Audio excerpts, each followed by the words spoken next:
Battle Through the Heavens. By Heavenly Silkworm Potato. Kabanata 101. Ang pinaka nakakatakot. Ang masiglang boses ng dalaga ay nagdulot ng patay na katahimikan sa loob ng tent. Ang tingin ng lahat ay mapurol na nakatuon sa nakangiting binibini na nakaberde sa tabi ni Xiaoyan. Hindi pa sila nakaka-recover mula sa gulat na ibinigay ni Xiaoyan nang hampasin sila ng isa na may mas malaking sorpresa, walang awa na idiniin ang kanilang mga ulo. 6-star daw siya. 16 na taong gulang. Ang ganitong uri ng potensyal ay tila lumampas sa klase ng S. Ang talentong ito ay mas dakila pa sa witch na iyon sa akademya. Pinapanood ang tahimik na Tolda, mapait na ngumiti si Xiaoyan at umiling. Ang impormasyong iniulat ni Zun ay lampas din sa kanyang inaasahan. Siya ay orihinal na hinulaang na ang lakas ni Zun ay higit sa 5 bituin na si Dao Shay. Hindi niya inaasahan na magiging ganito katekot ang babaeng ito. Ang kanyang potensyal ay talagang lumampas sa klase ng S kahit siya ay bahagyang nabigla sa ganitong uri ng kakaibang bilis ng pagsasanay. Sa loob ng tent, si Xiao Yu ay lubos ding natigilan ng marinig ang mga salita ni Zun. Sa bahay ng kanilang angkan, hindi pa niya nasaksihan ang pakikipaglaban ni Zun, kaya hindi siya sigurado sa eksaktong lakas niya. Bukod pa rito, walang sino man ang nagsabi sa kanya tungkol sa lihim na pagkakakilanlan ni Zun. Sa kanyang mga mata, si Zun ay miyembro lamang ng nakababatang henerasyon sa Xiao Clan na biniyayaan ng mahusay na talento. Hindi niya inaasahan na magiging ganito kahusay ang kanyang talento. Matatagpuan na ng witch sa akademya ang kanyang kalaban. Biglang bumulong si Xiao Yu habang tumatawa ng mapait at umiiling. Sa sulok ng tent, tinitigan ni Luobo at Gela ang dalagang nakasuot ng berde na puno ng takot ang kanilang mga mukha. Paggunita sa kanilang nakaraang pagtatangka sa paggawa ng mga bagay na mahirap, ang malamig na pawis ay agad na lumitaw. Sa kanilang mga puso, tahimik silang nagsasaya. Sa kabutihang palad, hindi nila talaga nasaktan ang maliit na kagandahan ngayon. Habang nagagalak ang mag-asawa, gayunpaman, hindi nila alam na mula sa sandaling pinukaw nila si Xiaoyan, nag-iwan na sila ng pinakamasamang posibleng impresyon sa puso ni Zun. Nagtagal ang katahimikan sa tent bago dahan-daang nakabawi ang lahat. Nagpalitan sila ng tingin sa isa't isa, bahagyang bumilis ang tibok ng kanilang mga puso. Hindi ko inaasahan na may makikilala talaga akong bagong student na ang potential ay lumampas sa S-class. Hihihi, parang ang swerte ko talaga. Ang pagkabigla sa kanyang mukha ay unti-unting nauubos habang ang kumikinang na mga mata ni Teacher Roolin ay nakatitig kay Zun. Pagkaraan ng ilang sandali, bigla siyang ngumiti. Sa pagkakataong ito, walang alinlangan na si Zun ang pinakanamumukod tanging bagong estudyante sa Jianan Academy. Nang marinig ang pagsusuri ni Teacher Roolin, ngumiti si Zun ngunit, taliwas sa inaasahan, umiling siya. Dahil natulala sa aksyon ni Zun, hindi tiyak na kinusat ni Roolin ang kanyang mga mata at nag-aalangan na nagtanong sa hindi makapaniwalang boses. Mayroon bang mas namumukod Tenji kaysa sa iyo? Oo, Guro Roolin. Malutong na tumanggo si Zun sa kanyang ulo. Ang kanyang mapupungay na mga mata ay nakabuo ng isang buwan na parang ngiti, napaka-cute. Kung ikukumpara sa kanya, hindi maganda si Zun. Kumunat ang mga kilay ni Teacher Roolin nang hindi nag-iiwan ng anumang bakas. Isang 16 na taong gulang na 6-star daw siya. Ito ay talagang wala sa mga mata ng taong iyon. Umiling si Teacher Roolin. Kahit sa kaibuturan ng kanyang puso ay hindi siya naniniwala dito. Tanong pa rin niya, na medyo nagtataka. Sino siya? Sa tabi ni Zun, hindi mapalagay si Xiaoyan nang marinig niya ang kanyang mga salita. Oo naman. Pagkatapos magtanong ni Teacher Roolin, tahimik na ikiling ni Zun ang kanyang magandang mukha, ang kanyang mga mata ay puno ng kalokohan habang nakatitig kay Xiaoyan. Sinundan ng lahat ng tingin sa tent ang linya ng paningin ni Zun, sa wakas ay dumapo kay Xiaoyan na walang magawang sumuko. Nang makita ang taong itinuro ng tingin ni Zun, si Teacher Roolin ay natigilan saglit habang sinabi niya. Zun, ang talento ni Xiaoyan ay talagang pambihira. Ang potensyal ng klase ay maglalagay sa kanya sa nangungunang 100 bagong estudyante sa akademya. Ngunit, ito ay mas mahina pa rin kaysa sa iyo. Hahaha, tama. Junior Sister Zon-er, ang kanyang talento ay maaaring napakahusay, ngunit kung ikukumpara sa iyo, mahaba pa ang kanyang lalakbayin. Sa isang sulok, Sonali laughed si Luobo. Sa katotohanan, hindi lang si Luobo ang may ganitong linya ng pag-iisip. Sa loob ng buong tent, maliban sa 2 o 3 tao, ang iba ay lahat ay kaina-hinalang nakatingin kay Xiaoyan. Pagkatapos ng lahat, ang potensyal ng A-class ay talagang napakalakas ngunit ang potensyal ni Zon-er na lumampas sa isang S-class, ay lubhang mas malakas. Kung ikukumpara ang dalawa, may malaking gap na mahirap tulay. Tahimik na tinitigan ni Zon-er si Luobo, na puno ng ngiti ngunit hindi nag-abala sa pagsagot sa kanya.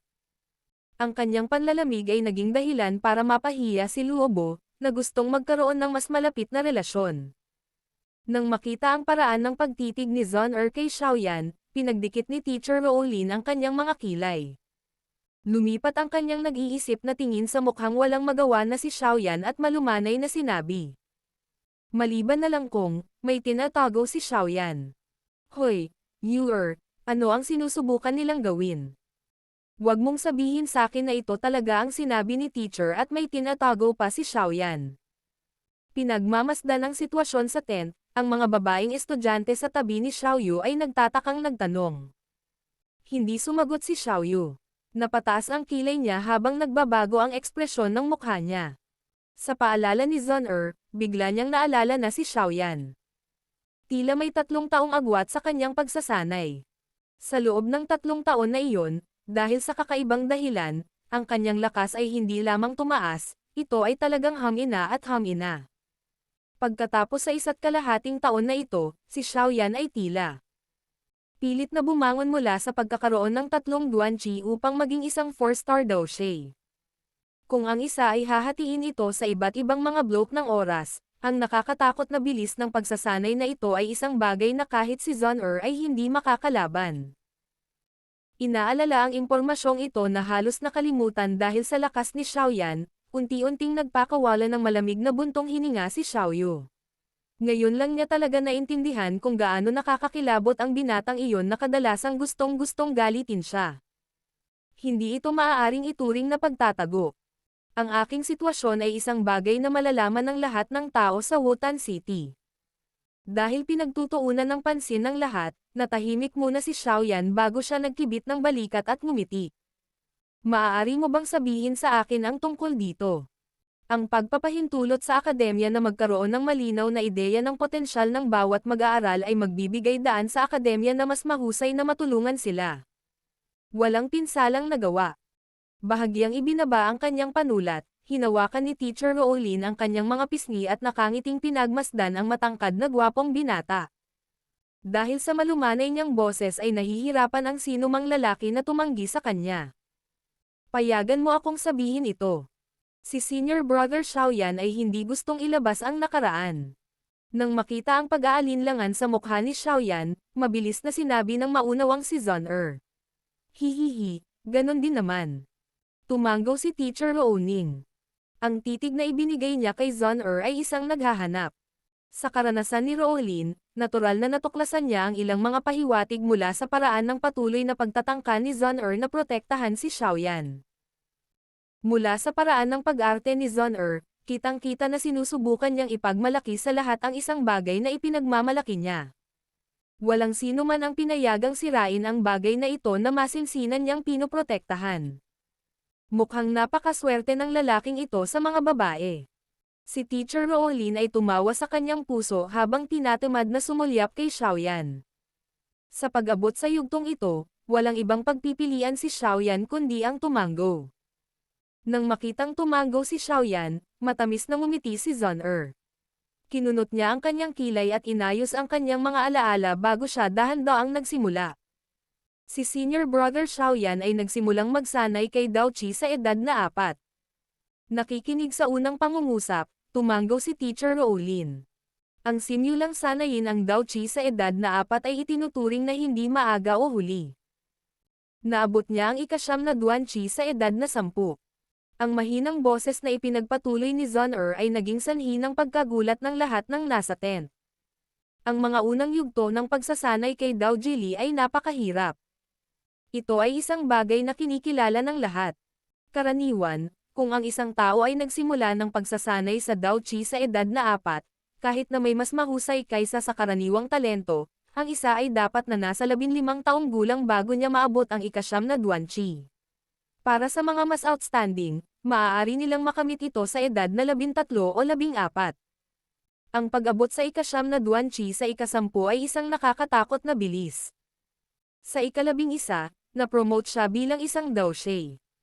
Matapos pakinggan ang puntong ito, ang tingin na ibinigay ng lahat kay Xiaoyan ay bahagyang naging kakaiba. Isang 11 taong gulang na Dao Shi. Ito ay isang bagay na walang sino man sa Jianan Academy ang makakalaban. Kasunod ng mga salita ni Zhang ang mga mata ni Teacher Roolin ay lalong lumiwanag habang siya ay nakaupo sa upuan ng pinuno. Puno ng ningning ang kanyang magagandang mata. Sa susunod. Sa puntong ito, ibinuka ni Zhang ang kanyang mga labi at mahinang sinabi. Mula ika-12 hanggang 15, si Senior Brother Xiaoyan ay na-demote mula sa isang Dao Shi patungo sa isang taong may 3 Duan Chi. Nang marinig ito, ang maraming usap-usapan sa tent ay nawala. Ang mukha ng karamihan sa mga tao ay natulala. Na-demote sa ika-3 Duan Chi. Ang mga salitang ito na tila nagmula sa ilang pantasya na nobela ay naging dahilan upang ang magandang mukha ni Teacher Roolin ay nagulat na ekspresyon. Ang pabago-bagong sitwasyong ito ay nagbigay sa kanya ng pakiramdam na nakikinig siya sa isang kwento. Tinakpan ni Teacher Roolin ang kanyang pulang-pulang labi. Makalipas ang mahabang panahon nang sa wakas ay nakarecover siya mula sa kakaibang sitwasyon. Kaagad, nagmamadali siyang nagtanong. Ano ang sumunod na nangyari? Sunod, si Senior Brother Xiaoyan, na hindi nakapagsanay sa loob ng 3 taon, ay muling nabawi ang kanyang nakakatakot at hindi kapani-paniwalang talento. Pagkaraan ng kanyang 15 taong gulang, nagawa niyang bumangon mula sa pagkakaroon ng 3 Duan Chi tungo sa isang 4-star Dao Shi sa loob ng 1.5 taon. Nakangiting sinabi ni Zhang Kaya, ang kasalukuyang lakas ni Senior Brother Xiaoyan ay bunga ng kanyang 1.5 taon ng pagsasanay habang ang lakas ko ay resulta ng 16 na taon ng pagsasanay. Madali mong matukoy ang mas malakas sa mas mahina. Nang huminto ang mga salita ni Zhang lahat ng tao sa tent ay muling huminga ng malamig. Bawat titig na nakatutok kay Xiaoyan ay puno ng pagkabigla sa mukha ng kanyang nakakatakot na talento. Sa isang sulok, pilit na nilunok ni Luobo at Gela ang kanilang laway. Nagkatinginan sila, nakita ang takot at takot sa mga mata ng isa't isa. Pinaikit ni Teacher Roolin ang kanyang mga mata at unti-unting bumantong hininga.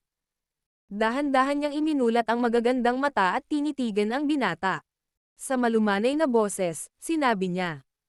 Sa hindi inaasahang pagkakataon, ikaw ang pinaka-nakakatakot sa lahat, ikaw na tahimik na bata. Kung walang sinabi si Zhang sa pagkakataong ito, talagang nakatakas ka ng hindi napapansin. Battle Through the Heavens. Kabanata 102. Paghingi ng iwanan. Nakatingin kay Teacher Roolin na nakatitig sa kanya na may pekeng ngiti na nakaplaster sa kanyang mukha, hindi napigilan ni Xiaoyan na ibuka ang kanyang mga kamay bago nagkunwaring masama at mariing sulyap kay Zhang na tinakpan ang kanyang bibig upang itago ang kanyang pagtawa. Hihihi. Hayaan mo na itong tapusin ang pagpaparehistro ngayon. 7 araw pa tayo dito. Binabati ko ang lahat ng mga bagong estudyanteng pumasa ngayon. Mula ngayon ay magiging miyembro ka na ng Jianan Academy. Sana matapos ang lahat ng mga estudyante sa kanilang paghahanda sa loob ng 7 araw, pagkatapos ay darating ang flying envoy ng Jianan Academy sa Wutan City at maaari na tayong direktang lumipad sa Academy. Ibinulong ni Teacher Roolin ang scroll ng balat ng tupa sa kanyang kamay habang siya ay mahinang tumawa. Sa mga salitang ito, lumiwanag sa kaligayahan ang mga mukha ng lahat ng tao sa tolda. Tinitigan ni Xiaoyan ang bahagyang nakangiting guro na si Roolin habang siya ay humakbang pasulong at ngumiti. Teacher Roolin, mayroon pa akong iba. Xiaoyan, ang munting henyo, ano pa ang kailangan mong talakayin sa guro? Itinaas ni Teacher Roolin ang kanyang maganda at kaakit-akit na mukha habang sumagot siya sa isang mapanoksong tono.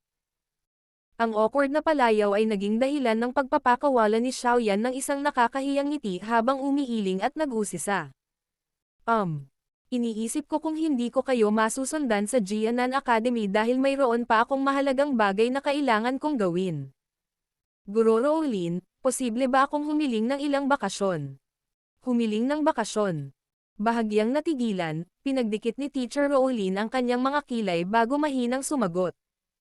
Ayon sa mga patakaran, bukod sa ilang nakatakdang araw, ang mga bagong mag-aaral ay walang pag-alis sa school year. Ngunit mayroon akong tunay na mahalagang bagay.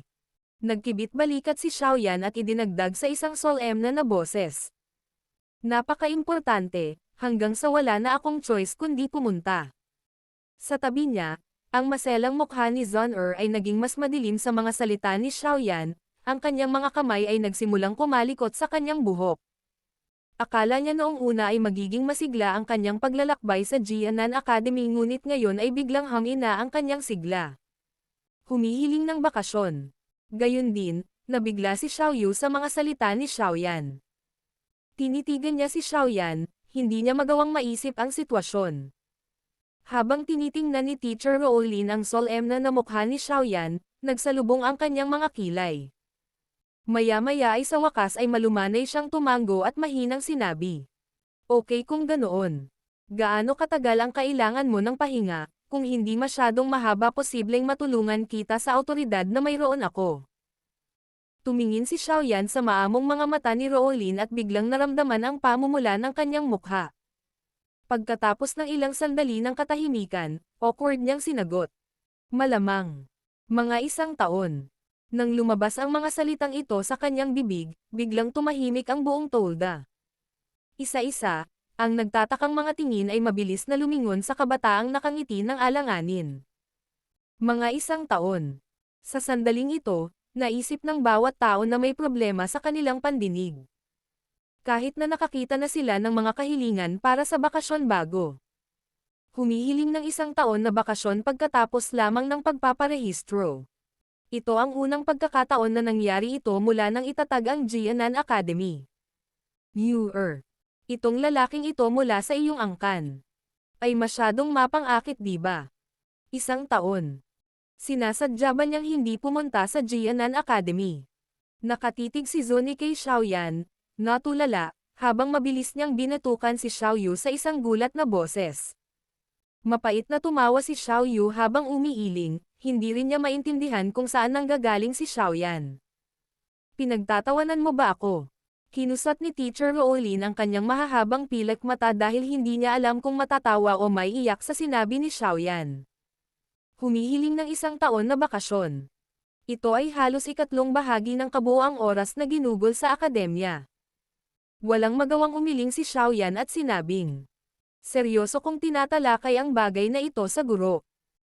Sa kanyang itim na kilay na magkadikit, si Teacher Rowlin ay tumingin sa mukha ni Xiaoyan, kahit na bakas dito ang kawalan ng kakayahan, wala siyang mahanap kahit isang maliit na piraso ng kanyang banibiro. Napabuntong hininga si Teacher Rowlin habang umiling-iling bago mahinang sinabing. Masyadong mahaba ang bakasyon na ito, wala akong awtoridad na aprubahan ito.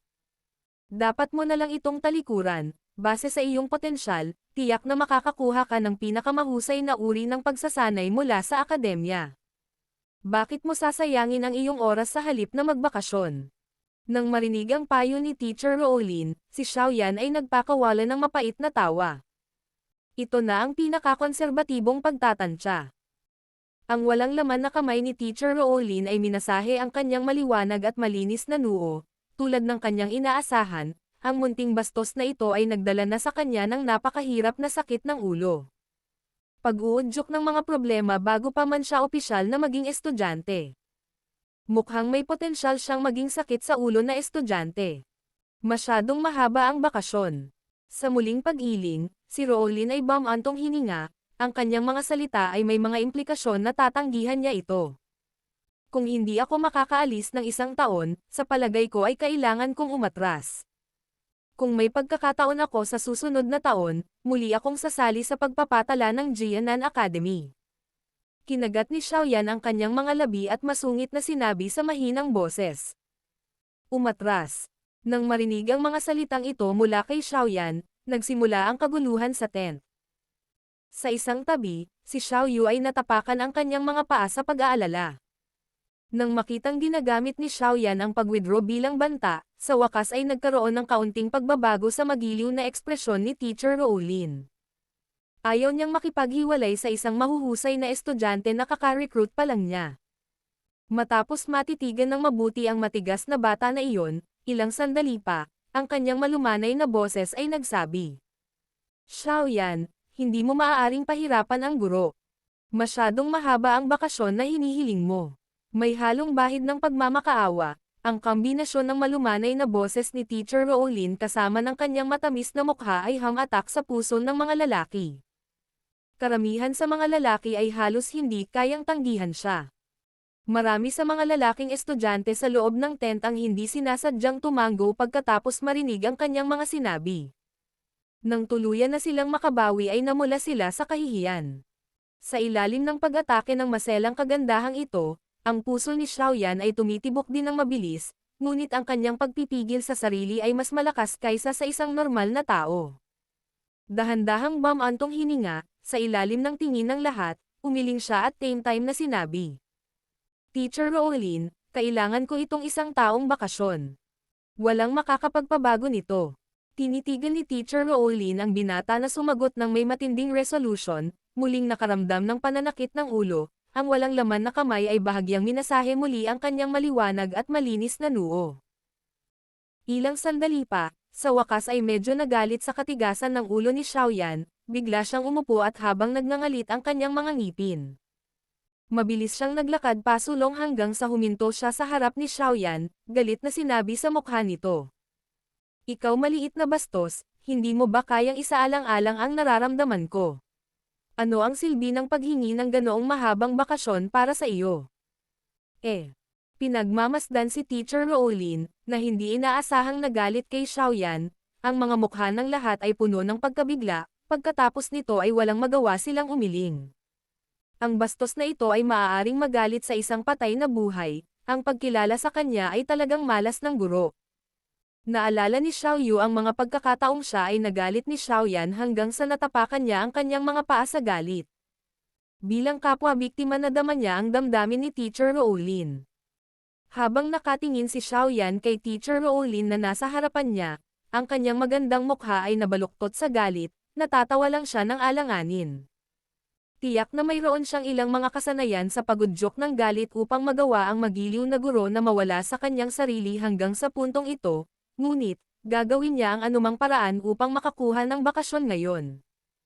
Malalim na nilalanghap ang mabulaklak na halimuyak mula sa katawan ni Teacher Rowlin habang tahimik na sumulyap sa katanji tangi at sapat na figure ng kabilang partido, pilit na pinipigilan ni Xiaoyan ang pananabik sa kanyang puso. Sa isang hindi natitinag na titig, sinabi niya. Guro, mayroon akong sariling mga paghihirap, mangyaring aprobahan ang aking kahilingan, kung hindi. Maaari lamang akong mag-withdraw sa pagpapatala. Ang lakas ng loob mo. Napakahirap na pinagdaanan ni Rowlin upang mahanap kung ano ang maaaring ma-rate bilang isang demon level na estudyante, paano niya ito madaling binitawan, agad na nanlaki ang mga mata niyang almond habang sumisigaw. Nagkibit balikat si Xiaoyan, tumangging magkomento. Habang nakatingin si Rowlin sa walang pakialam na hitsura ni Xiaoyan, napagtanto niyang medyo nawalan siya ng kontrol sa sarili, bahagyang namula ang kanyang kaakit-akit na mukha habang siya ay umatras. Makalipas ang mahabang katahimikan, bahagyang dumilat ang kanyang magagandang mata habang sinasabi sa mahinang boses. Talaga bang balak mong humiling ng isang taon na bakasyon anuman ang anuman? Nakita ni Xiaoyan kung paano biglang kalmado ang pag-uugali ni Teacher Rowlin, bahagyang nanikip ang kanyang puso, tinitigan muli ang magagandang mata nito, nakakita siya ng bakas ng panganib sa mga ito. Ang pagkakita kay Teacher Rowlin ay nagdulot kay Xiaoyu at iba pang nakasama niya sa loob ng mahigit isang taon na magkaroon ng pakiramdam ng pag-iisip. Ang guro na si Rowlin sa pagkakataong ito ay walang alinlangan na nasa isang mapanganib na mode. Bagamat naramdaman na ni Xiaoyan ang mga senyales ng panganib, sa oras na ito, kahit na nahaharap siya sa isang bundok ng mga punyal at dagat ng apoy, maaari lamang niyang itatag ang sarili. Napalunok siya ng laway, agad siyang nagbigay ng tuyong ngiti at tumango. Sa pagtango ni Xiaoyan, dahan-daang bumantong hininga si Teacher Rowlin. Malakas na tumango ang kanyang ulo, sinuklay ng manipis na mga daliri ni Teacher Rowlin ang kanyang pinong itim na buhok habang malamig niyang sinabi. Sige, hindi imposible ang paghingi ng bakasyon. Nang marinig ang mga salitang ito, hindi gaanong natuwa si Xiaoyan, sa halip ay alam niyang may nahuhuli. Habang pinagmamasdan ni Teacher Rowlin ang kalmado at kinokolekta si Xiaoyan, ang kanyang mga kilay ay nakataas sa pagkamangha. Maliwanag, ang pagpipigil sa sarili ni Xiaoyan ay higit na lumampas sa kanyang inaasahan. Matamlay na sumulyap kay Xiaoyan, biglang pinadalhan siya ni Teacher Rowlin ng isang magiliw na ngiti, ngunit ang kanyang malambot at malumanay na boses ay naging dahilan upang ang iba ay tumingin kay Xiaoyan ng may habag. Kung makakaligtas ka ng 20 rounds kasama ang guro, ang mga problema na darating sa iyong taon ng bakasyon ay aayusin ng guro. Sa mga salitang ito mula kay Teacher Rowlin, si Zuni at ang iba pang babaeng estudyante ay bumantong hininga sa ngalan ni Xiaoyan. Maya-maya, tumingin sila kay Xiaoyun na pilit na ngumiti ng may simpatiya at umalma. Huwag kang masyadong malungkot. Ang mayabang na bastos na ito. Si Xiaoyu ay nagngangalit ang kanyang mga ngipin habang siya ay mabangis na tumatak sa lupa. Pero sa mga mata niya, bakas ang pag-aalala. Ano ngayon? Gusto mo pa bang humingi ng bakasyon? Magiliw na sabi ni Teacher Rowlin habang nakangiti siya at nakatingin kay Xiaoyan. Bamuka ang mga labi ni Xiaoyan habang nagkakamot ng ulo, sa kanyang itim na mga mata, halos makita ang bakas ng pangungutya. Tila nagbubulong-bulong sa sarili sa loob ng mahabang panahon, si Xiaoyan sa wakas ay matatag na tumango sa kanyang ulo sa ilalim ng mga tingin ng lahat. Siyempre naman. Sa mga salitang ito, ang ngiti ni Teacher Rowlin ay naging mas maganda at nakakapanakit ng kaluluwa habang mas mapanganib din. Battle Through the Heavens. Kabanata 103. Unang labanan sa isang dadoushi. Nakikinig kay Xiaoyan na sumasang-ayon sa kondisyon ni Teacher Rowlin, lahat ay binigyan siya ng isang magalang na tingin. Bagamat napakagaling ni Xiaoyan, ang malaking agwat sa pagitan niya at ni Teacher Rowlin ay napakahirap lampasan. Ang pagkakaiba sa pagitan ng isang doushi at dadoushi ay hindi isang bagay na mabubuo ng isang tao sa pamamagitan ng kanyang talento. Natigilan din si Xiaoyu sa sagot ni Xiaoyan.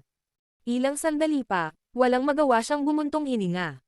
Tila hindi babalik ang lalaking ito hanggat hindi siya nabangga ng pader. Medyo maliit ang lugar na ito. Tere na sa labas. Nakangiti kay Xiaoyan, inakay sila ni Teacher Rowlin palabas ng tent. Sa isang kisap mata, ang kanyang matingkad at katanji tanging figure ay naglabas ng isang mature at kaakit-akit na kagandahan. Pinunasan ni Xiaoyan ang kanyang ilong, tumango at sumunod. Pagkatapos ng maikling pag-aalinlangan, lahat ng tao sa tent ay nagmamadaling lumabas. Palubog na ang araw. Ang huling maputlang-pulang ilaw nito ay tumakip sa plaza ng isang layer ng pulang carpet. Nagsisimula na ring lumamig ang mga bato at lupa matapos na lutuin sa ilalim ng araw sa isang buong araw. Nakatayo sa gitna ng plaza, paminsan-minsan ay masusulyapan ng isa ang mas maliit na pulutong sa labas. Isang sariwa at malamig na hangin ang umihip sa gitna ng plaza, na nagbibigay ng kaganhawahan kay Xiaoyu at sa iba pang kalalabas lang ng tent. Sa ilalim ng tingin ng maraming tao, naglakad si Xiaoyan sa gitna ng field at tumayo na may ngiti sa tapat ni Teacher Rowlin. Sa tuyong tinig ay sinabi niya, "Sana ay maging mahabagin ang guro." Nang marinig ito, ang sulok ng bibig ni Teacher Rowlin ay gamulong sa isang banayad na ngiti. Dahan-dahan niyang itinaas ang walang laman na puting kamay. Kumislap ang berdeng storage ring sa kanyang daliri at lumitaw ang isang mahabang asol na latigo. Ang buong haba ng mahabang latigo ay madilim na asol. Sa ibabaw nito ay mayroong isang masaganang dami ng enerhiya na umuugong. Sa pagkakahawak ng mahabang latigo, ay isang maingat na nililok na bibig ng ahas na may malalim na nakapaloob na mahiwagang bato na kasing laki ng kamao ng isang sanggol. Kasama ng mahabang latigo ang mga inscription ng mga simbolo ng Daochi na nagbuga ng mahinang liwanag. Sa pamamagitan lamang ng pagtingin sa paghubog ng mahabang latigo, malalaman ng sino man na ang bagay sa kamay ni Teacher Rowling ay isang magic core weapon na maingat na ginawa. Kung titignan ang banayad na aura ng sandata, kitang-kita na ang katangian ng sandata ay katulad ng kay Teacher Rowling. Sa pamamagitan ng paggamit ng sandata na ito upang lumaban, ang lakas ng huli ay mapapalakas ng hindi bababa sa 1 o 2 antas. Nakaharap sa tuyong ngiti ni Xiaoyan, direktang ginamit ni Teacher Rowling ang kanyang mga aksyon para patunayan, walang pagkakataon na makakakuha ka ng 1 taon na bakasyon mula sa akin. Pinagmamasdan ang magandang babae na may mahabang latigo at nakatayong maganda sa kanyang harapan, hinayla ni Xiaoyan ang gilid ng kanyang bibig at umiling. Oy, pumili ka na lang ng armas na gagamitin. Kumakaway ang kanyang kamay, binawi ni Teacher Rowling ang isang steel sword mula sa loob ng kanyang storage ring. Bahagyang pamitik ang kanyang daliri, ginawang itim na anino ang espada na mabilis na lumipad patungo kay Xiaoyan. Hindi gumalaw si Xiaoyan habang pinagmamasdan niya ang metal na espada na lumilipad patungo sa kanya sa isang nakakatakot na bilis, na hinayaan itong magwalas patungo sa kanya ng may matinding lakas. Nang ang metal na espada ay halos kalahating metro mula kay Xiaoyan, bigla itong huminto at bumagsak, na ipinasok ang sarili sa puwang ng isang itim na bato. Nagkibit balikat, hinugot ni Xiaoyan ang metal na espada at nilaslas ito nang walang anumang utos. Hindi pa siya natuto ng anumang sword dao techniques, kaya medyo hindi siya pamilyar sa isang espada. Ang pagiging mahinahon ni Xiaoyan ay naging dahilan upang itinaas ni Teacher Rowling ang kanyang maitim na kilay. Puno ng papuri ang magagandang mata niya. Sa ganitong uri ng lakas ng pag-iisip sa murang edad at pagdaragdag ng kanyang likas na talento, si Teacher Rowling ay may premonition na ang taong ito ay malamang na maging napakalakas. Magsisimula na ba tayo? Ang mahabang latigaw ni Teacher Rowling ay tumama sa lupa sa harap ni Xiaoyan. Ang enerhiya ng tubig sa loob nito ay agad na nag-iwan ng mga patak ng tubig sa sahig ng bato. Dahan-dahan niyang itinaas ang ulo niya at nakangiting tanong. Dahan daw ang tumanggo si Xiaoyan, mas naging seryoso ang kanyang mukha. Ito ang unang labanan sa isang dadoushi. Bagamat nagkaroon siya ng lihim na tulong ni Yao Lao, ang direktang pagharap sa gayong malakas na tao ay nagbibigay kay Xiaoyan ng kaunting pressure. Habang pinapanood ang entablado kung saan magaganap ang laban, hindi mapigilan ni Xiaoyun na higpitan ang kanyang kamay sa pagkabalisa. Mahirap itago ang pag-aalala sa mukha niya. Mapangahas na tao. Matapang na makipaglaban kay Teacher Rowling, isang 5-star dadoushi sa pamamagitan ng pag-asa sa kanyang maliit na talento, napakayabang na tao.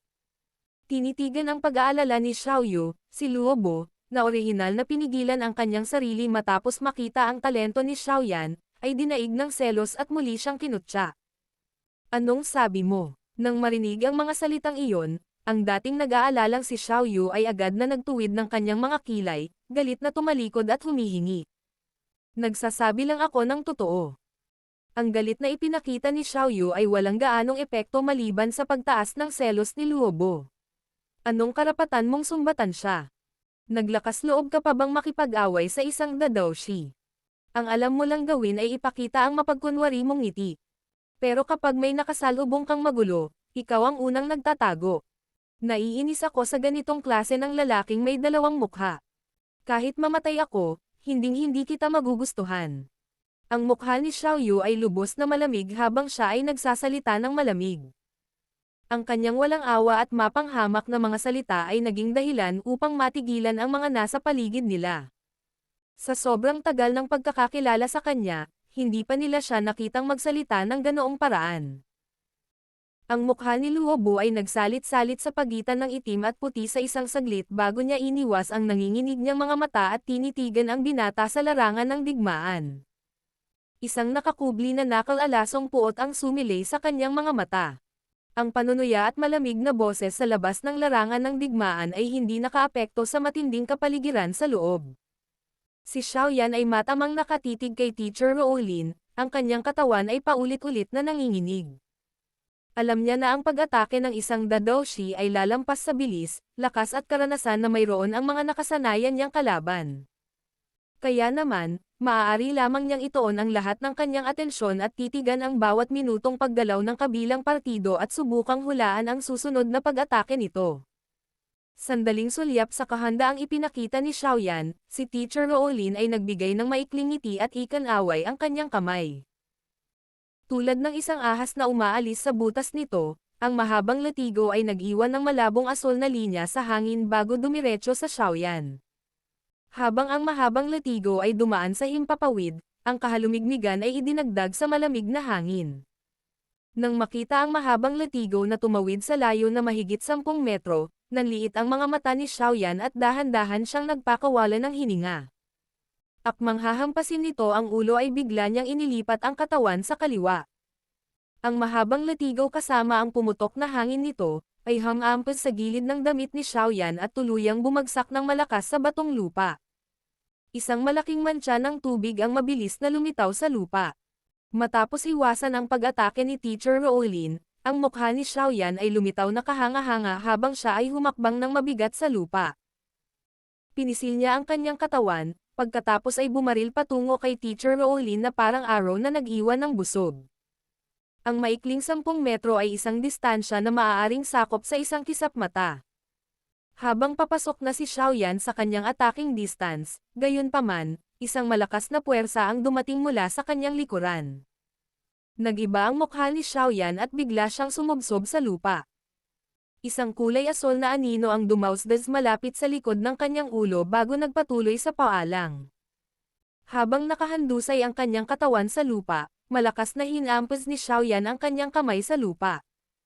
Isang malakas na dilaw na puwersa na walang hugis ang bumagsak sa lupa.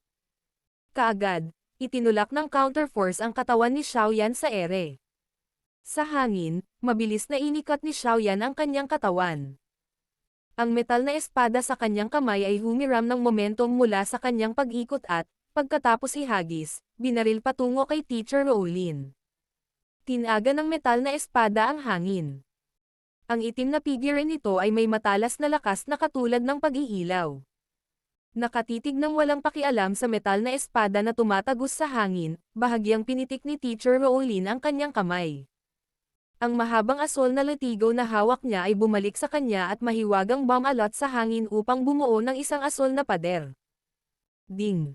Nang magkadikit ang metal sword at ang asol na dingding, isang malinaw na tunog ng salpukan ang agad na pinakawalan. Ang malaking pagkabigla mula sa pagkakadikit ay naputol ang espada sa maraming piraso. Pinagmamasdan ang espada na nabasag sa mahigit 10 piraso, itinaas ni Teacher Roolin ang kanyang mamasamasang pulang maliit na bibig at ilulunsad na sana ang kanyang pag-atake nang magbago ang kanyang mukha.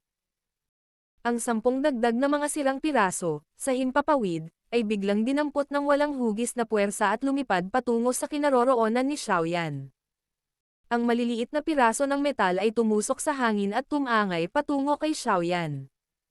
Ang malakas na hanging humahampas ay higit na malakas kaysa sa metal na espada na ibinato at itinapon kanina. Matapos lumipad sa kalahati ng paglalakbay ang 10 dagdag na piraso ng metal, isang mabangis na puwersa ng pagtulak ang biglang bumuhos mula sa palad ni Xiaoyan. Sa welga ni Xiaoyan, maging ang dumi sa lupa ay nakakalat sa hangin. Shoo shoo shoo! Ang mabangis na puwersa ng pagtulak ay madaling nadaig ang enerhiya ng maliliit na piraso ng metal. Pagkatapos nito, ang 10 dagdag na piraso ng metal na ito ay biglang nagbago ng direksyon. Sa mas agresibong bilis at lakas, tumungo sila kay Teacher Roolin na parang kidlat. Tiyak na may kakayahan ang batang ito. Nang makita kung paano magagamit ni Xiaoyan ang lakas lamang ng isang daoshi upang akitin at itaboy ang mga bagay sa kalawakan, isang pagkilos na nangangailangan ng lakas ng isang daoshi, si Teacher Roolin ay nagbigay ng nagulat na papuri. Ang kanyang walang laman na kamay ay mabilis na nagporma ng isang palad sa kanyang harapan. Ang daochi sa kanya ay sumunod sa mga nakapirming landas ng chi at nagsimulang umikot ng mabilis. Wika ng water mirror. Kasunod ng boses ni Teacher Roolin, isang malaking piraso ng maputlang asol na daochi ang tumalsik mula sa kanyang palad, na bumubuo ng isang bilog na asol na salamin ng tubig sa kanyang harapan. Ang wika ng water mirror ay isang defensive na dao skill na maaari lamang ma-master ng mga nag-practice ng water type na daochi. Ito ay hindi isang napakataas na antas ng kasanayan, tanging si Hai Huang. Gayunpaman ito ay napakapraktikal.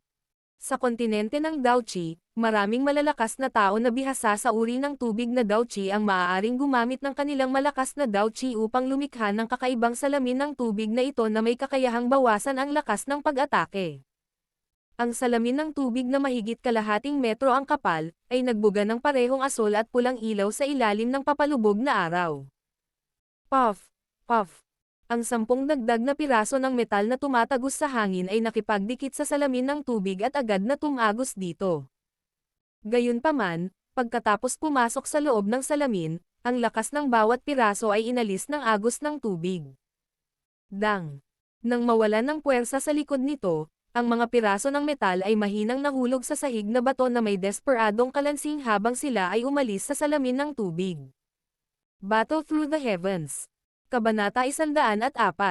Pilit na lumalaban sa Middle Zuan Dao Skill. Water Python. Matapos panoorin ang mabilis na pagpapalitan ng kidlat sa larangan ng digmaan, ang mga nakapaligid na madla ay tumingin kay Xiaoyan ng may pagtataka.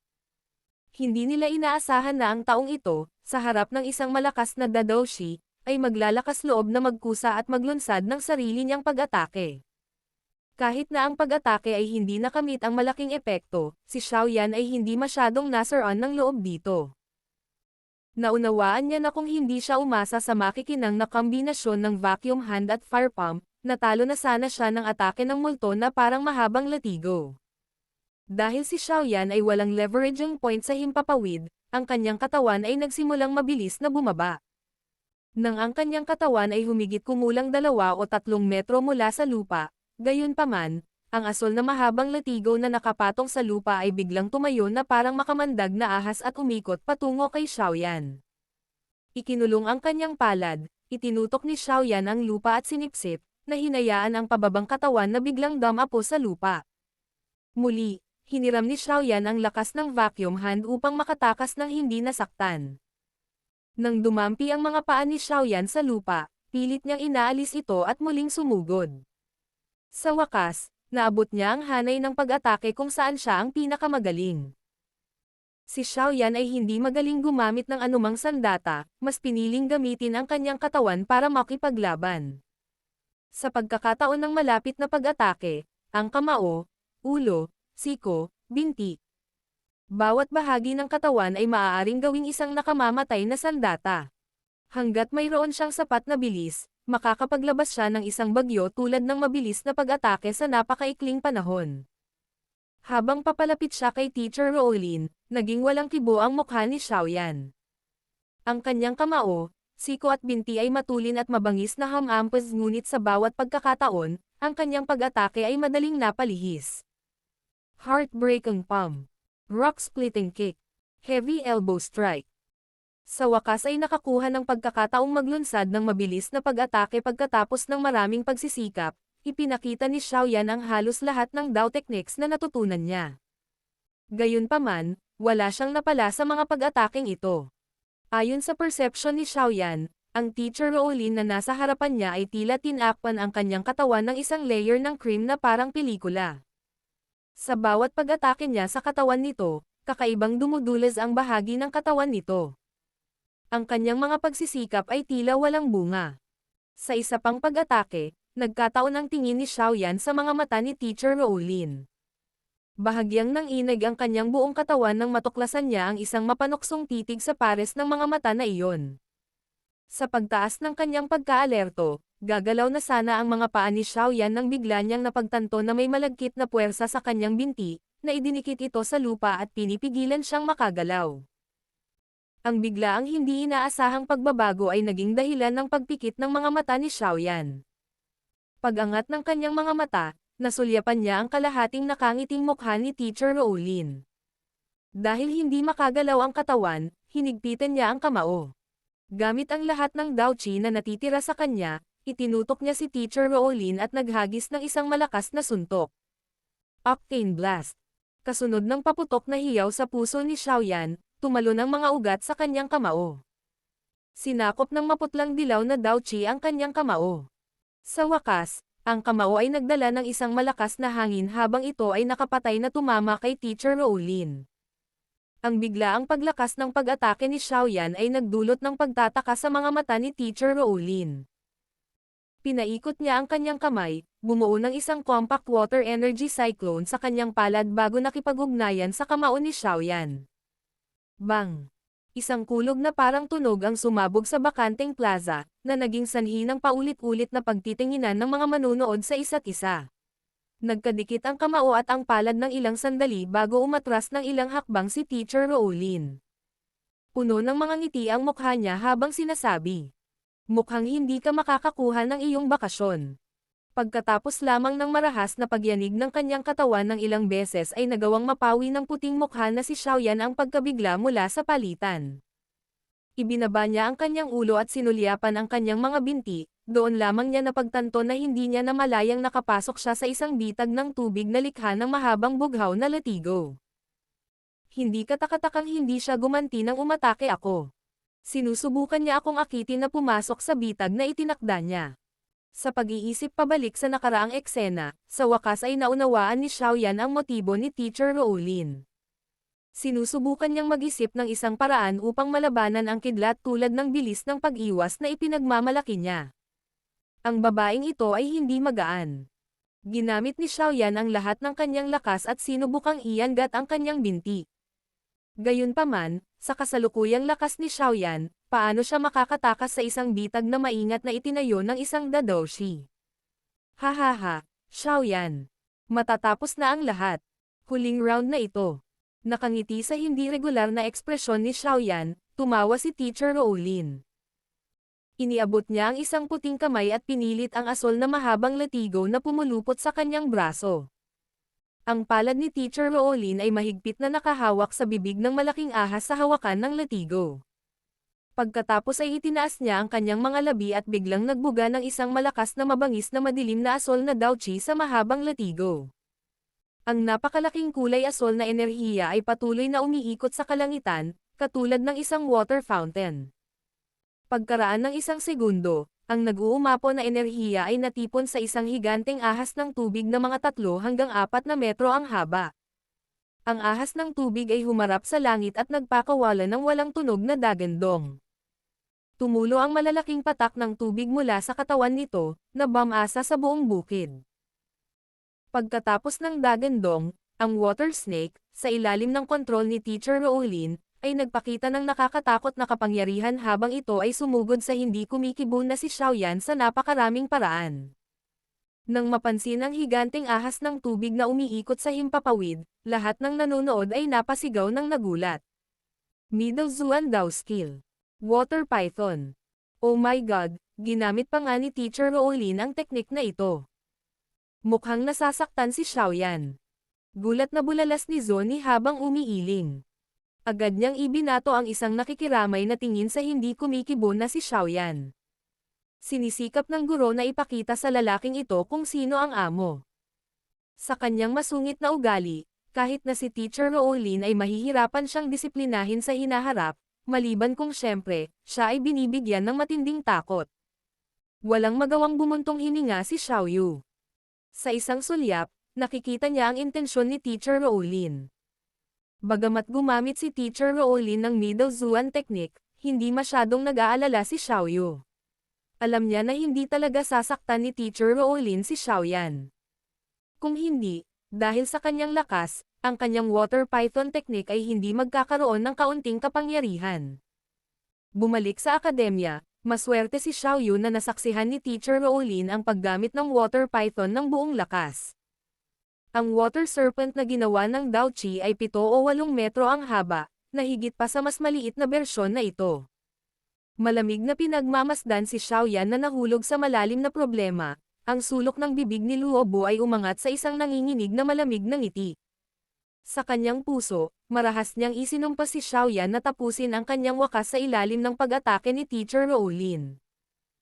Sa larangan ng digmaan, ang higanteng ahas ng tubig ay sumisid papunta kay Xiaoyan.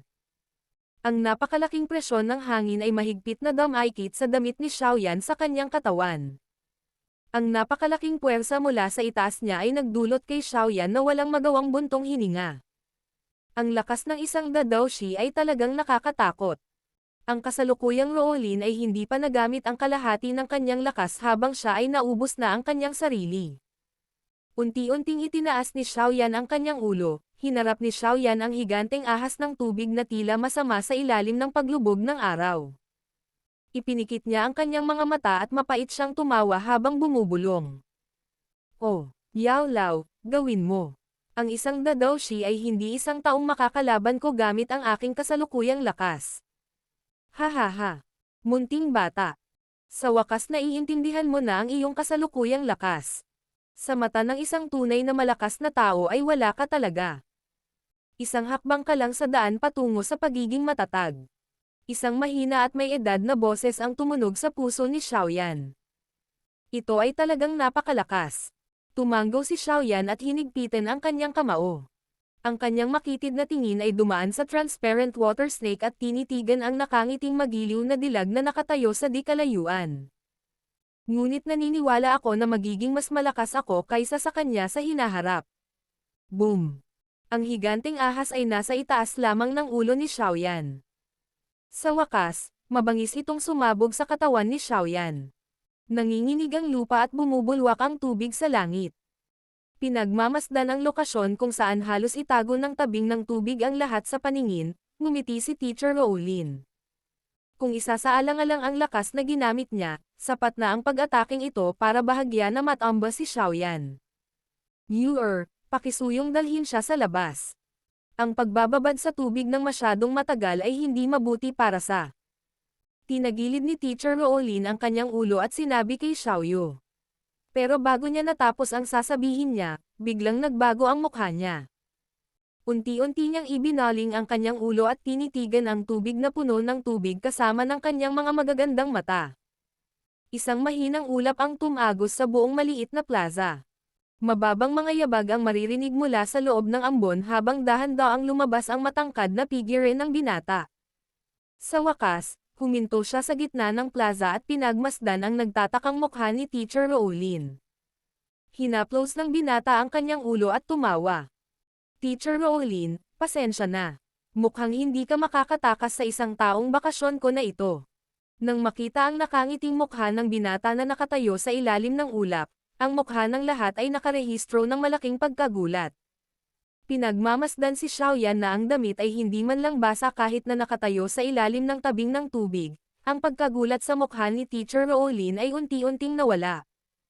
Matapos pagmasdan muli ang nakangiting binata, malumanay niyang sinabi. Mukhang may kakayahan ang batang lalaki. Mukhang minamaliit kita. Hahaha, maswerte lang ako. Kung ginamit ni Teacher Roolin ang buong lakas niya, hindi ako makakatagal ng 3 round. Sabi ni Xiaoyan habang umiiling. Kung kailangan kong gamitin ang aking buong lakas laban sa isang bagong estudyante na isang 4-star Daoshi, paano ako magpapatuloy na mabubuhay sa akademya? Nang marinig ang kanyang mga salita, itinapon ni Teacher Roolin si Xiaoyan ng masamang tingin at sinabi sa isang hindi nasisiyahang boses. Dahil natugunan mo na ang aking kondisyon, bibigyan kita ng isang taong bakasyon. Bahagyang bumantong hininga si Teacher Roolin at umiling habang walang magawa. Malinaw na kahit na matugunan na ni Xiaoyan ang kanyang kondisyon, ayaw pa rin niyang aprobahan ang isang taong mahabang bakasyon. Hahaha. Salamat sa iyong tulong, Teacher Roolin. Nang marinig ang kanyang pagsang-ayon, si Xiaoyan, sa kanyang puso ay nakahinga ng maluwag. Bakas sa mukha niya ang labis na kaligayahan.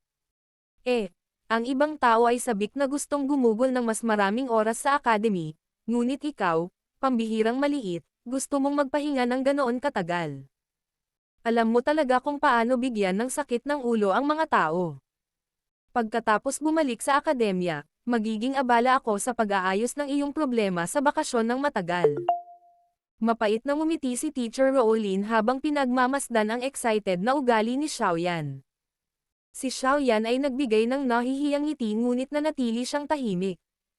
Tungkol sa mga bagay na iyon, ayaw niyang magsabi ng higit sa kung ano ang kinakailangan. Sige, tapusin na natin ang recruitment ngayon.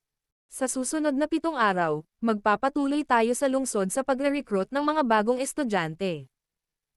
Nang makitang walang intensyon si Xiaoyan na ipaliwanag ang kanyang sarili, walang magawa si Teacher Rowlin na iling ang kanyang ulo at ibalik ang kanyang mahabang latigo habang malumanay itong nagsasalita. Tumanggaw si Xiaoyan. Sa sandaling iyon, tuluyang naalis ang bigat sa kanyang dibdib. Ngayong naayos na ang karamihan sa mga bagay sa lungsod ng Wutang, mangangailangan na lamang siya ng isa pang 2 o 3 araw ng paghahanda bago siya makatiyak na umalis kasama si Yao Lao upang magsanay. Guro, sa oras na ginugugol mo sa Wutang City, bakit hindi ka pumunta sa Shao Clan upang manatili? Nakatingin kay Teacher Rowlin na tatalikod na sana para umalis, si Xiao Yu ay nagmamadaling lumapit at hinayla ang kanyang kamay habang nakangiting sinabi. Pumunta sa Shao Clan. Bahagyang natigilan, itinaas ni Teacher Rowlin ang kanyang kilay at nag-aalangan na nagtanong. Ang Jianan Academy ay mayroon ng espesyal na reception area sa Wutang City. At ang pagpunta sa bahay ng Shao Clan, hindi ba ito magiging abala? Hahaha. Hindi problema. Isang karangalan ng aming angkan na makapag-imbita ng isang guro mula sa Jianan Academy. Sa tingin ko ang lahat sa Shao Clan ay higit na masaya na maging panauhin si Teacher Rowlin. Sabi ni Xiaoyan habang dahan-dahan siyang humakbang.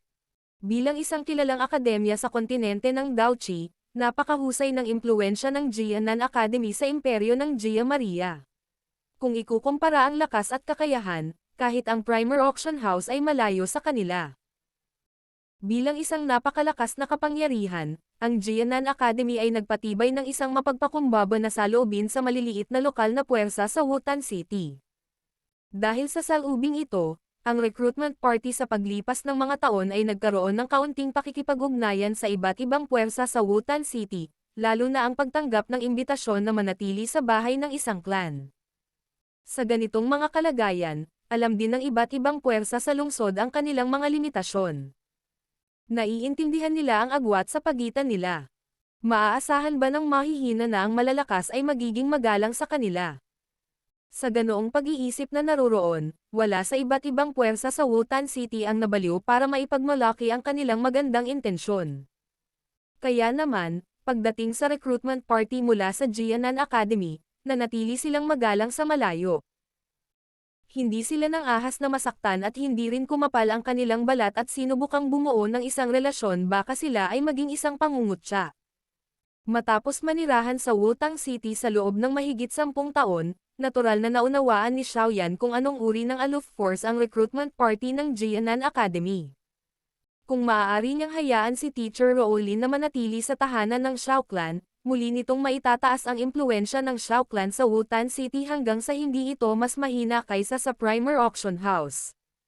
Sa espesyal na katayuan ni Teacher Rowlin, hanggat nagpahayag siya ng paborebleng impresyon sa anumang puwersa, gaano man sila kaliit, ang partidong iyon ay makakaranas ng walang katapusang daloy ng mga bisita sa susunod na araw. Ang paglalagay nito sa paraang ito ay maaaring labis na pagmamalabas, ngunit nang sabihin at tapos na ang lahat, hawak ni Teacher Rowlin ang kapangyarihang magpasya kung sino ang maaaring pumasok sa Jianan Academy. Para sa mga nagnanais na ipadala ang kanilang mga anak sa akademya, hindi sila susuko kahit kay titing na pagkakataon na gawin ito. Kaya, hanggat tinanggap ni Teacher Rowlin ang imbitasyon ni Xiao Yu at nanatili sa tahanan ng Shao Clan, bawat puwersa sa Wutan City ay magpapakita ng higit na mabuting kalooban sa Shao Clan para dito mismo. Matapos kumita ng malaking kita mula sa pagbebenta ng gamot sa pagpapagaling noong nakalipas na panahon, ang pagkakaroon ni Teacher Rowlin na magpakita ng kanyang pabor sa Shao Clan ay magiging maganda ang pagwawakas ng anumang mga problemang dulot sa kamakailang mabilis na paglawak ng Shao Clan. Sa pamamagitan lamang ng pansamantalang pananatili ng ilang araw ay magkakaroon ng maraming pakinabang ang Shao Clan. Hindi nakapagtataka kung bakit irerekomenda ito ni Xiaoyan. Sa pakikinig sa imbitasyon ni Xiao Yu, idinikit ni Teacher Rowlin ang kanyang maliit na mamasa-masang pulang bibig. Sa kanyang karanasan, natural niyang mauunawaan kung anong uri ng impluwensya ang kanyang katayuan sa loob ng lungsod ng Wutan. Batay sa sentido komon, ang mga recruitment na guro sa mga nakaraang taon ay karaniwang binabaliwala ang mga imbitasyon na ito mula sa mga puwersa sa lungsod. Gayunpaman, Ngayong personal na nagbigay ng imbitasyon si Xiaoyan, nahirapan si Teacher Rowlin na tanggihan siya. Sa pagharap sa taong ito na kilala bilang estudyanteng may pinakapangit na potensyal sa huling daang taon ng Jianan Academy, hindi niya basta-basta babaliwalain ang kanyang mga salita. Kung hindi, kung ang batang ito ay nagpasya na magalit at tumakas, siya ay mahihirapang maghanap ng ibang estudyante na kasing husay niya. Pinagdikit ni Teacher Rowlin ang kanyang mga kilay at saglit na bamulong sa sarili bago siya tuluyang tumango at nakangiting sinabi. Sige. Ako na ang bahala sa Xiao Clan sa mga susunod na araw. Nang makita si Teacher Rowlin na tumango at sumang-ayon, agad na itinaas ni Xiao Yu ang kanyang nakangiting mukha at niyakap ang malambot at banayad na baywang ng mga dating. Luobo, dapat kang bumalik kasama si Gela at ang iba pa sa reception area, bukas. Dito tayo magpapatuloy. At tandaan, huwag kang gumawa ng gulo. Tinapik-tapik ang ulo ni Xiaoyu, inihilig ni Teacher Rowlin ang kanyang ulo kay Luobo at nagutos. Na may tuyong mukha, tumanggaw si Luobo, tinitigan ang likod ng isang grupo ng mga batang babae na tumatawa ng may kagandahan at mapaglarong nag-aaway sa isa't isa habang unti-unti silang lumalayo. Walang magawang iling ni Luobo ang kanyang ulo. Nang walang imbitasyon mula kay Xiaoyu, wala ni isa sa kanila ang may mukha na pilit na sinusundan. Kaya naman, ang grupo ng mga lalaking estudyante ay malulungkot na nakapag-impake ng walang kasamang mga dilag bago mahinang naglakad patungo sa labas ng plaza. Battle Through the Heavens. Kabanata 105. Bago umalis. Nang marinig ang balita na dumating na ang instructor na responsable sa recruitment ng estudyante ng Jianan Academy, natigilan lahat si Xiao Zhan at ang tatlong matatanda, na nag-uusap sa meeting room. Ilang sandali pa, tumayo sila na puno ng kaligayahan ang mga mukha. Matapos magpalitan ng tingin sa isa't isa, agad silang nagmadaling lumabas ng bulwagan patungo sa pintuan ng klan at inanyayahan ang grupo ng mga magagandang babae sa klan. Sa ilalim ng pagpapakilala ni Xiaoyan, nagsimulang makilala ng dalawang partido ang isa't isa. Nang malaman ni Xiao Zhan na may intensyon si Instructor Rowlin at ang grupo na manatili, pumayag siya ng walang pag-aalinlangan at agad na inutusan ang mga tao na ihanda ang mga bakanteng silid sa likod bahay. Ang kanyang mapagpasyang hakbang ay nag-iwan ng magandang impresyon kay Instructor Rowlin at sa kanyang mga estudyante. Sa pagdaragdag ng isang grupo ng magaganda at magagaling na mag-aaral mula sa Jianan Academy, naging mas masigla ang kapaligiran ng angkan. Maraming mga kabataang lalaki na miyembro ng angkan ang nagtipon-tipon, ang kanilang mga mata ay patuloy na tumatama sa grupo ng mga magagandang babae. Sabay-sabay nilang ibinato ang nakakainggit na tingin kay Xiaoyan na napapaligiran ng mga babaeng walang humpay na nagtatanong sa kanya. Dahan-daang sumapit ang gabi sa kanila at bilang host, ang Xiao Clan ang nagbigay ng pinakamagandang tuluyan. Pagkatapos ng hapunan, naghanap ng dahilan si Xiaoyan upang tahimik na bumalik sa kanyang silid matapos makita na ang magkabilang panig ay may kaunting mapagkaibigang pag-uusap. Inihiga niya ang kanyang pagod na katawan sa malambot na kama. Ang pakikipaglaban kay Instructor Rowlin ngayon, sa kabila ng tulong ni Yao Lao sa dulo, ay nagpapagod sa kanya. Ang sikat ng araw sa umaga ay sumikat sa bintana, na nagbibigay liwanag sa buong silid. Sa kanyang kama, ang binata, na may isang pares ng malabo na mga mata, ay umupo. Matapos mapatitig ng walang laman ng ilang sandali, sa wakas ay bumaba si Xiaoyan sa kanyang kama habang siya ay humikab at naghilamos ng kanyang mukha sa simpleng paraan. Guro, kailan tayo aalis? Pagkatapos patuyuan ang kanyang mukha, random na nagtanong si Xiaoyan. Lumabas tayo para maghanda ng ilang bagay mamaya. Ang tubig tabang, pagkain, tent, panlaban sa insekto, mababang uri ng mga sangkap na panggamot, gamot sa pagpapagaling at gamot para mabawi ang lakas ng isang tao ay lahat ng mahahalagang bagay na kailangan para sa iyong pagsasanay. Kung tutuusin, maaari tayong gumugugol ng mahabang panahon na naninirahan sa malalim na kabundukan. Ang transparent na si Yao Lao ay lumitaw sa tabi ng mesa at bahagyang sinabi. Hahaha, inaabangan ko. Napangiti si Xiaoyan habang mabilis niyang hinubad ang mga damit sa kanyang katawan. Nang makita ang sabik na ugali ni Xiaoyan, itinaas ni Yao Lao ang kanyang kilay at mahinang sinabi. Mula nang ipanganak ka, hindi ka pa nakaranas ng anumang labanan sa buhay at kamatayan. Ang potensyal ng isang tao ay maaari lamang sumambulat kapag ang kanyang buhay ay nanganganib. Sa uri ng mainit na pagsasanay na ginagawa mo, hindi ka kailanman magiging isang taong tunay na malakas. Hindi ka nagkukulang ng talento, ang kulang sa iyo ay ang karanasan ng tunay na pakikipaglaban. Walang ingat na nilalaro ni Yao Lao ang tasa ng tsaa sa kanyang kamay, sumulyap si Yao Lao kay Xiaoyan, na ang bilis ng pagsusuot ng kanyang damit ay bumagal at casual na sinabi. Pagkatapos lamang makaranas ng pagdanak ng dugo ay talagang sasailalim ka sa pagbabago. Dahan-daang hinigpitin ni Xiaoyan ang kanyang kamao habang nakataas ang kanyang mukha at ngumiti kay Yao Lao. Naniniwala ako na malalagpasan ko ito. Masarap magkaroon ng tiwala. Si Yao Lao, na labis na nasisiyahan sa pagtitiwala ni Xiaoyan, ay ngumiti at tumango. Hahaha. Pero, guro, ang D-class daw technique na huling binanggit mo. Kailan mo ako tuturuan? Tumawa si Xiaoyan habang humakbang pasulong at nagtanong. Matagal na niyang inaabangan ang D-class daw technique. Sumulyap sa nakangiting si Xiaoyan, isang mapanuksong ekspresyon ang lumitaw sa mukha ni Yao Lao. Relax. Dahil sinabi kong tuturuan kita, hindi ko nababalikan ang aking mga salita. Maghintay hanggang sa umalis tayo sa Wotan City, hehe. Humanda kang dahan-daang matuto mula sa akin. Sa pagmamasid sa gawin ni Yao Lao, biglang nabagabag ang puso ni Xiaoyan. Dalawang tuyong tawa ang pinakawalan niya ngunit hindi niya itinuloy ang walang kwentang usapan. Matapos ilagay ang lahat sa bulsa ng kanyang dibdib, binuksan niya ang pinto at umalis. Sa oras na iyon, si Instructor Roolin at ang iba pa ay muling sumugod sa plaza mula kahapon at nagsimulang mag-recruit. Ang tahanan ng angkan ay muling naging mas walang laman. Pagkatapos ng ilang maliit na pagliko, si Xiaoyan ay nagmamayabang palabas ng pintuan ng bahay ng kanyang angkan. Pagtingin niya sa eksena sa labas ay bigla siyang natigilan. Ang malawak na kalsada sa labas ng front entrance ay puno na ng mga karwahe. Sa mga karwaheng ito na pinalamutian ng napakarilag, mayroong maraming mga crest. Mula sa taluktok na ito, nakilala ni Xiaoyan na karamihan sa kanila ay kabilang sa medyo malalakas na puwersa sa Wotan City. Mabilis nilang narinig ang balita. Umiling si Xiaoyan at nagulat na bumantong hininga.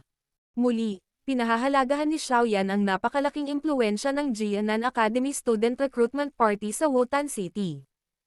Matapos hayaang lumipad ang kanyang tingin, sa wakas ay nakuha ito ni Xiaoyan.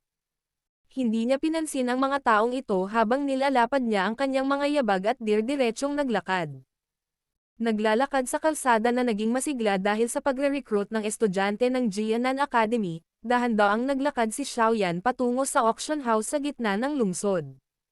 Nang malapit na siya sa kanyang destinasyon, matyaga niyang ibinaba sa kanya ang malaking itim na balabal tulad ng ginawa niya noon. Noon lamang siya nakasisigurong pumasok sa auction house, na mas masikip kaysa karaniwan.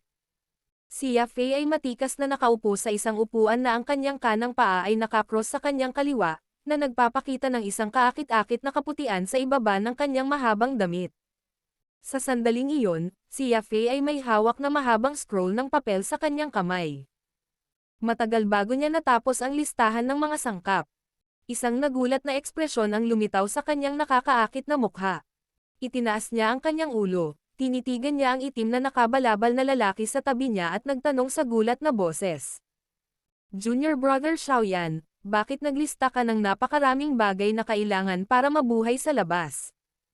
Huwag mong sabihin sa akin na nagpaplano ka bang maglakbay. Aalis ako sa Wotan City sa mga susunod na araw. Marahil. Maaaring 1 taon o 2 bago ako bumalik. Sabi ni Xiaoyan habang hinihigop ng bahagya ang kanyang tsaa. 1 o 2 taon. Natigilan si Yafei matapos marinig ang mga salitang iyon habang tinanong niya. Bakit kailangan mo ng matagal? Ano ang balak mong gawin? Matanda na ako kaya gusto kong lumabas at magkaroon ng karanasan. Ayokong makulong sa maliit na Wotan City na ito. Mahinang ngumiti si Xiaoyan. Sa iyong talento, ang pananatili sa Wotan City ay maaaring makahadlang sa iyong kakayahan na maging talagang malakas. Mahinang sabi ni Yafei habang inihilig ang kanyang ulo. Aalis din ang misteryosong alchemist na iyon kasama mo, hindi ba? Tanong ni Yafei pagkatapos ng maikling katahimikan. Oo, siya ang aking guro. Hindi nakapagtataka. Biglang tumango si Yafei at tumitig ng malalim kay Xiaoyan. Espekulasyon niya. Kung gayon, maaari ka ring ituring na isang alchemist, tama ba? Ang nakapagpapagaling na gamot ng Xiao Clan ay pinino ko. Nakangiting sagot ni Xiaoyan at hindi nagpigil. Hihihi. Nakahanap si Uncle Guni ng ilang clue mula sa level ng refinement ng blood clotting powder. Ang tanging dahilan kung bakit hindi niya nahulaan na ikaw iyon ay dahil hindi niya alam ang relasyon mo at ng alchemist. Tahimik na tumango si Yafei sa sinabi ni Xiaoyan, nang hindi nagpapakita ng labis na pagtataka. Halata na nahulaan na niya ang ilan sa katotohanan. Pakiusap tulungan akong ihanda ang lahat ng mga item at ibawas ang mga gastos sa aking card. Huwag mo akong tanggihan. Ayokong magkaroon ng anumang pabor bago ako umalis. Naglabas si Xiaoyan ng isang maputlang gintong card mula sa kanyang bulsa sa dibdib at ibinigay ito kay Yafei. Ang card ay naglalaman ng mahigit 400,000 gintong barya na siyang bahagi niya sa mga kita mula sa pagbebenta ng Xiao Clan ng gamot sa pagpapagaling. Sige. Medyo nakaramdam ng kawalan ng magawa, tumango si Yafei at tinanggap ang card. Kinawian niya ang isang babaeng katulong at iniabot ang card at ang papel na scroll, inutusan ang alipin na tingnan ito kaagad. Pagkaalis ko, sana ay pangalagaan ng Primer Auction House ang Xiao Clan. Sa hinaharap, kung may kailangan si Senior Sister Yafei ng tulong, tiyak na hindi ko ito ipagpapaliban. Nakangiting sabi ni Xiaoyan habang nakataas ang ulo at nakatingin sa glamorous na babae sa harapan niya na matatawag na stunner. Hihihi, dahil tinawag mo na akong Senior Sister Yafei, paano kita tatanggihan? Gayunpaman, gagawin ko ang lahat para subukang mapunta sa magandang biyaya ng isang alchemist na walang limitasyong potensyal, kahit na ang buhay ko ay kabayaran.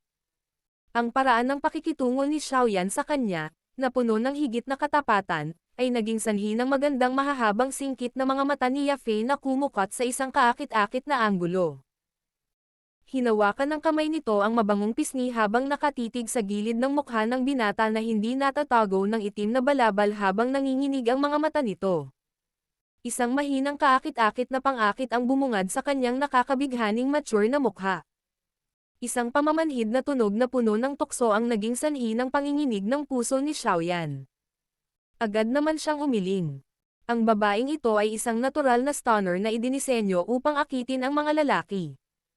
Kung ito ay isang pribadong lugar na walang mga tao at kung siya ay isa pang lalaki na may mahinang kontrol, siya ay nalulula sa pagnanasa at pilit na pinaupo siya sa lupa. Hihihi, titigil na ako sa pang-aasar sayo.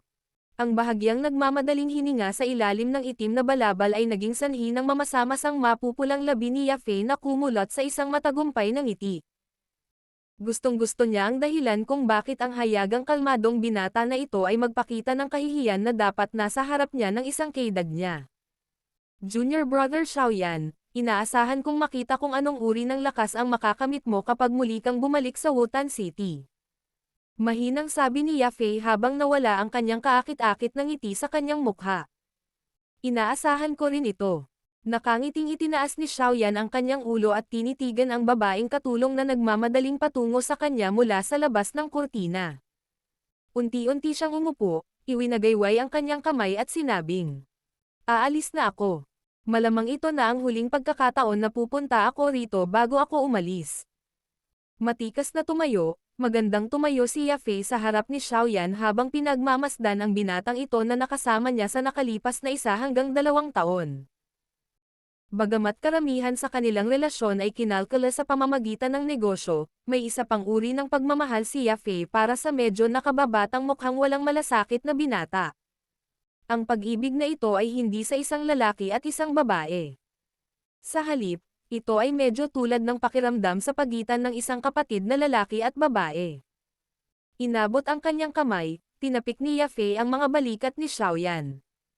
May bahagyang kalungkutan ang lumitaw sa matingkad niyang mga mata. Mag-iingat ka. Pagtaas ng kanyang mga mata, itinoon ni Xiaoyan ang kanyang mga mata sa sikat na dilag na hindi alam ng iilan sa Wutan City. Bigla siyang ngumiti, humakbang at inabot ang kanyang kamay at bahagyang hinawakan ang ahas ni Yafei na parang hubog na baywang na puno ng tukso. Habang ang kamay ni Xiaoyan ay nakayakap sa perpektong baywang na ito na hindi mabilang na bilang ng mga lalaki sa Wutan City ay naglaway, naramdaman niya na ang kanyang katawan ay nanigas. Ilang sandali lang ay nagsimula itong bumalik sa orihinal nitong lambot. Natigilan si Yafei sa kinatatayuan. Ang pamamaalam ni Xiaoyan sa ganoong espesyal na paraan ay naging sanhi ng bahagyang pamumula ng kanyang mukha. Gayunpaman, maswerte siya na si Xiaoyan ay hindi gumawa ng susunod na hakbang, kung hindi, iisipin niya talaga na ang pagnanasa ng batang ito ay lumaki. Mag-iingat ka, Senior Sister Yafei. Alam kong ang iyong pagkakakilanlan ay hindi lamang ng isang punong auctioneer ngunit may gusto akong seryosong sabihin sa iyo. Inilagay ang kanyang baba sa mga balikat ni Yafei, malalim na naamoy ni Xiaoyan ang kanyang mahinang pabango sa katawan. Nanunuksong tumaas ang sulok ng kanyang bibig. Sa hinaharap, hindi mo dapat hayaang yakapin ka ng ibang lalaki sa ganitong paraan. Dahil maliban sa akin, ibang lalaki ang nag-iisip kung paano ka ihiga kapag niyakap ka nila. Nang marinig ito, nagulat si Yafei. Kaagad, isang kaakit-akit na pamumula ang tumakip sa kanyang mukha habang pinapagalitan siya. Bata, paano mo ako tinutuya? Sa tingin ko ikaw ang nag-iisip ng ganito. Ha ha ha. Buong pusong nagpakawala ng dalawang tawa, huminto si Xiaoyan sa pagkapit sa lambot ng kanyang mga kamay at binawi ang kanyang mga kamay ng walang kaunting pag-aatubili. Pagkatapos kumaway kay Yafei, tumalikod siya at lumabas. Paalam, Senior Sister Yafei.